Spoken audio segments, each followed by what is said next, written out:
3। Hello guys, আসসালামু আলাইকুম। আপনারা কেমন আছেন? আশা করি ভালো আছেন।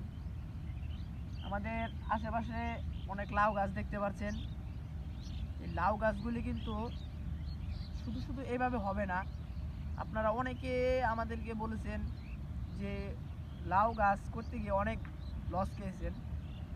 এ বিষয়ে আমার জানা মতে আমার কাকা প্রায় দীর্ঘ 10-15 বছর ধরে লাউ ব্যবসা করছে।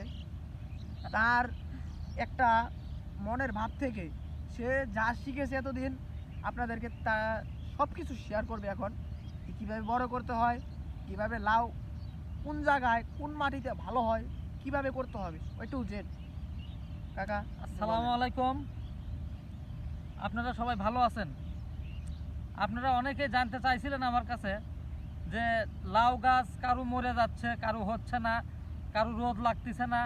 প্রথমত 1 নাম্বার কথা হলো, আপনারা লাউ গাছটা যেখানে লাগাবেন ওখানে অবশ্যই সকালের রোদ, বিকালের রোদ, এই 2টা রোদ জানি থাকে।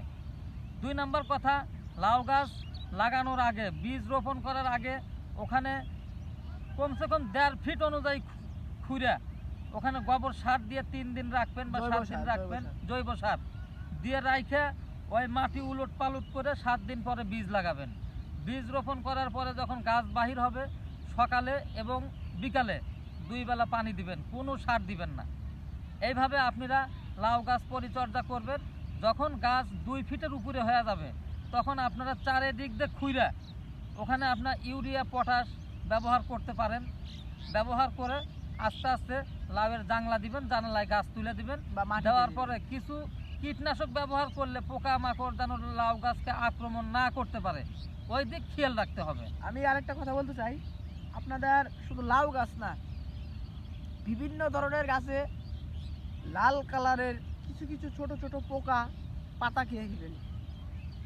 ঠিক আছে, কারণ পাতা খায়, এতে কৃষকের অনেকটা ক্ষতি হয়। আপনারা কীটনাশক দেন, এতে গাছের যদি লাভও হয় ক্ষতি হচ্ছে এবং আমাদের শরীরের জন্যও ক্ষতি। আপনারা সবসময় চেষ্টা করবেন, মেহগনি গাছের নামে একটি গাছ আছে, যে গাছের ফলের ভিতরে যে একটা ফুল থাকে, ফুলের মতো ওই একটা বীজ থাকে, প্রচণ্ড তিতা।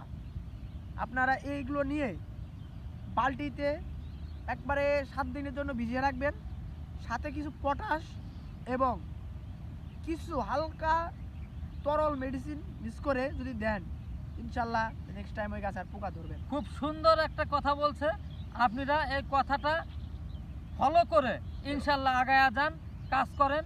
আপনিও যদি এই ভিডিওটি দেখে থাকেন, ভালো লাগে, লাইক কমেন্ট শেয়ার করবেন এবং সবাইকে দেখার জন্য অনুরোধ সুযোগ করে রইল, দিবেন, একটা সুযোগ করে দিবেন। আল্লাহ হাফেজ। আল্লাহ হাফেজ।